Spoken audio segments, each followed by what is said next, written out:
Estados financieros, guía 2. Fundamentación contable y financiera. El día de hoy veremos la guía 2, elaboración y análisis de la información financiera. Nuestro grupo, Iber Castro, Sandra López, Ricardo Morales. Estado financiero. Resume la información clave acerca del estado financiero, el éxito y la rentabilidad de una empresa particular.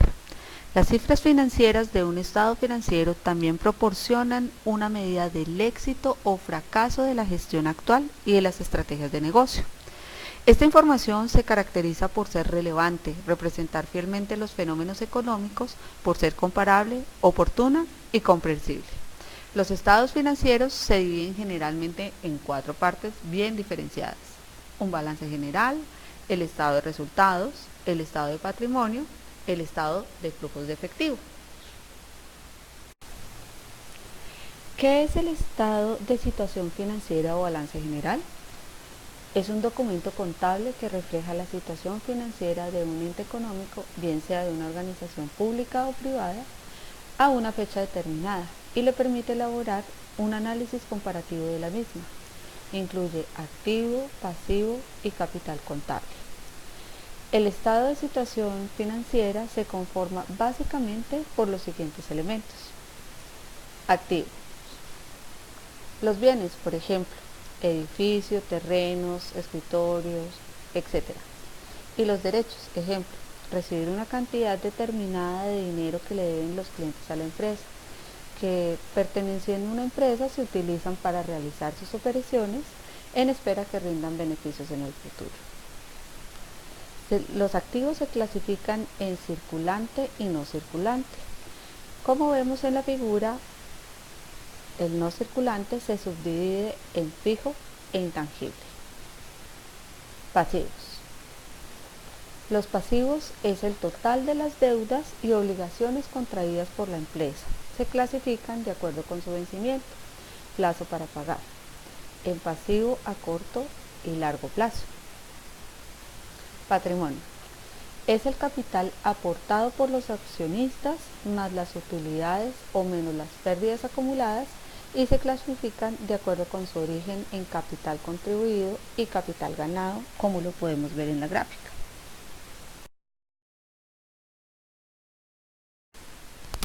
Consideraciones en la elaboración. Es necesario que las cuentas que se presentan en el balance tengan un orden que facilite su lectura e interpretación a los distintos usuarios. Teniendo en cuenta esta relevante información, presentamos el ejercicio Don Coco. Don Coco, balance general proyectado al 31 de diciembre del 2002, expresado en pesos. Cumple la primera regla: el encabezado debe tener el nombre de la empresa, el nombre del estado financiero y la fecha. Ahora, activo. Al lado izquierdo se listan los activos que tengan la empresa a la fecha de preparación con sus respectivos valores y totalizados. Pasivo. Al lado derecho primero van los pasivos, al igual que sus valores y totales. Patrimonio. Posteriormente, al lado derecho se lista el patrimonio. El valor de los activos debe ser igual al de los pasivos y el patrimonio. Totalmente relevante esta información. ¿Por qué es importante el estado de situación financiera? Es de vital importancia. Toda información que presenta la situación financiera de una empresa es de vital importancia para los propietarios, socios y accionistas, ya que con esta información ellos podrán saber si sus recursos son satisfactorios. Para el Estado también es importante conocer la situación financiera de las empresas, ya que con esta información ellos podrán saber si los impuestos son determinados correctamente. De igual forma, para los acreedores también es importante conocer la situación financiera de sus clientes, ya que con esta información ellos podrán controlar créditos garantizados con aquellos recursos que posee la compañía. Toma de decisiones.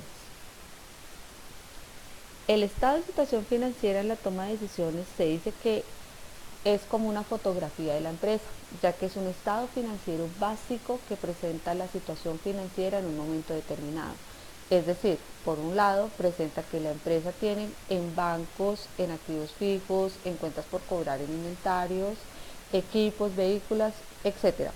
Al mismo tiempo también presenta lo que la empresa debe a los acreedores, obligaciones financieras, impuestos por pagar, documentos por pagar, etc. También es importante para la toma de decisiones porque tanto los gerentes, socios y accionistas podrán decidir acerca de la retención de inventarios y cuentas por cobrar para convertirlas en efectivo. De igual forma, a través de estos estados financieros, ellos podrán saber cuánto se ha pagado y cuánto se debe y qué medidas deben tomar para cumplir con las obligaciones a corto y largo plazo. Ahora vamos a ver el estado de resultados. El estado de resultados nos muestra las ganancias o pérdidas del negocio en un periodo determinado que puede ser un año, un mes o el periodo que se desee. Es importante destacar que no nos habla del efectivo, sino de ganancias o pérdidas contables que tenga el negocio. De esta forma, el estado de resultados nos dice si hemos vendido o si hemos comprado, pero no nos dice si hemos cobrado las ventas o si hemos pagado las compras. Por tal razón, no necesariamente las ganancias o pérdidas que reporte este estado de resultados se verán reflejadas en el efectivo de la empresa. Vamos a ver un ejemplo de esto. Primero se calculan las ventas y se le resta el costo de las ventas. Supongamos que tenemos un negocio de zapatos. Las ventas serían la venta de zapatos o botas. El costo de las ventas sería el costo del cuero que hemos utilizado para fabricar los zapatos o las botas. De esta forma se calcula el margen bruto como diferencia entre las ventas y el costo de las ventas. Luego se restan los gastos fijos. En este ejemplo del negocio de zapatos, estos serían los sueldos de los empleados, el alquiler del local, el pago de los servicios públicos como gas, energía, etc. Esto nos da como resultado el operativo del negocio, es decir, las ganancias y pérdidas que tiene el negocio. Luego se restan las amortizaciones, que es la depreciación que tienen los bienes del negocio. Luego se restan los intereses de la deuda financiera. Luego se suman o se restan los ingresos y egresos extraordinarios, que son aquellos que no forman parte de las operaciones normales de la empresa. Por último, se restan los impuestos, entre los cuales encontramos el impuesto a la renta o a las ganancias, y esto nos da el resultado neto del negocio, que puede ser una ganancia o una pérdida.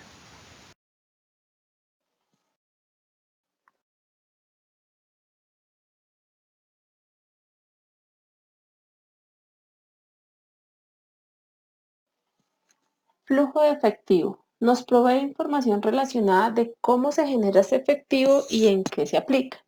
Lo vamos a llevar a la práctica explicándolo mejor. Una empresa exportadora trae su mercancía y la tiene en stock, la vende a un tercero y cobra esa venta 90 días. Lo más posible es que esta empresa primero tenga que cancelar a sus proveedores y luego sí cobrar a sus clientes. El caso 2 es una empresa que ha comprado hoy su mercancía y la vende a la semana y cobra inmediatamente, pero paga a sus proveedores a 90 días. Esto es una empresa que va a generar efectivo o excedente de efectivo. El objetivo del flujo de efectivo consiste en determinar la capacidad de la empresa para generar efectivo y en esta medida cumplir con sus obligaciones y tener una visión del futuro con sus proyectos de inversión y expansión. Por otra parte, el flujo de efectivo permite realizar un estudio o análisis de cada una de las partidas con incidencia en la generación de efectivo. La información que puede ser de gran utilidad para el diseño de políticas y estrategias que le permitan a una empresa la utilización de recursos de manera eficiente. En este momento existen dos clases de método para generar el flujo de efectivo, es el directo o el indirecto. En el método directo, el flujo de efectivo consiste básicamente en rehacer el estado de resultados, utilizando el sistema de caja, principalmente para determinar el flujo de efectivo en las actividades de operación. El método indirecto, el flujo de efectivo neto por actividades de operación se determina ajustando el resultado en términos netos por efectos de cambio durante el periodo de los inventarios y en el derecho por cobrar y obligaciones por pagar de las actividades de operación. El otro, las partidas sin reflejo en el efectivo, tales como depreciación, provisiones, impuestos diferidos, ingresos acumulados. Y el tercero, cualquier Otra partida cuyo efecto monetario se relacione con inversiones o financiación. Para los dos casos se deben tener en cuenta los elementos necesarios para su elaboración, que es el estado de situación financiera del ejercicio anterior, la situación financiera del presente ejercicio y el estado de resultados del presente ejercicio. Pasos para elaborar un flujo de efectivo en método directo. Se realiza una comparación de los balances del ejercicio anterior con los resultados del balance del presente ejercicio. De dicha comparación se establecen las diferencias en los saldos de las cuentas. A este proceso se le denomina establecer variaciones, las cuales pueden ser en un caso positivas o negativas. Como ya conocemos el tipo de variación, en la siguiente columna, eliminaciones, liquidaremos las variaciones de las cuentas de balance y mediante el sistema de caja regularizaremos el saldo neto de las cuentas del estado de resultado, tomando en cuenta también las otras causas de los flujos. Posteriormente, identificaremos en la última columna de la hoja de trabajo las variaciones del efectivo mediante el sistema de caja para ver realmente lo que entró en efectivo y cómo se gastó este. En el método indirecto, antes de comenzar a elaborar el flujo de efectivo por este método, es necesario tomar en cuenta que hay una manera práctica y sencilla para determinar el efecto de la variación en el efectivo, que nos permite interpretar y analizar los aumentos o disminuciones que afectan directamente el efectivo. El paso 1 es una elaboración de la hoja de trabajo. Aquí, el paso A es realizar la comparación de los balances del ejercicio anterior con los resultados del balance del ejercicio, del presente ejercicio. La B, de dicha comparación se establecen las diferencias en los saldos de las cuentas. A este proceso se le denomina establecer variaciones, de las cuales también pueden ser positivas o negativas. Como ya conocemos el tipo de variación, en la siguiente columna, efecto neto del efectivo, realizaremos el análisis de cómo afecta cada variación al efectivo y la consideramos como una entrada o una salida.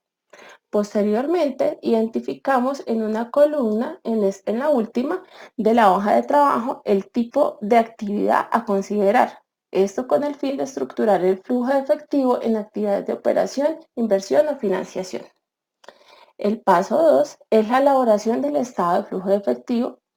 Con los datos que utilizamos o que extraímos de la hoja de trabajo, estructuramos cada una de las actividades en entrada y salidas, presentando el efecto neto de cada una de las actividades. Para su desarrollo final, lo iniciaremos con la utilidad o pérdida del ejercicio y ajustaremos esa utilidad restándole la depreciación. Eso no representa salida de efectivos. A esta operación se le conoce como utilidad ajustada. El estado financiero nos quedaría de la siguiente manera.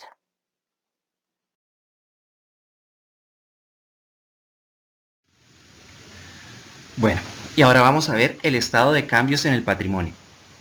Este es un estado financiero que muestra las variaciones, aumento o disminución en las distintas cuentas del patrimonio como el capital social, el capital adicional, las acciones de inversión excedentes de revaluación, la reserva legal, los resultados acumulados originados por las distintas transacciones comerciales que realiza la empresa entre el principio y el final de un periodo contable.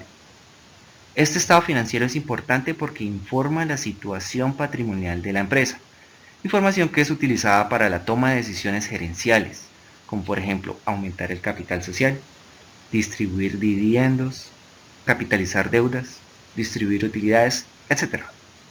Asimismo es importante porque provee información para determinar las variaciones patrimoniales que han ocurrido en la empresa respecto a un periodo contable.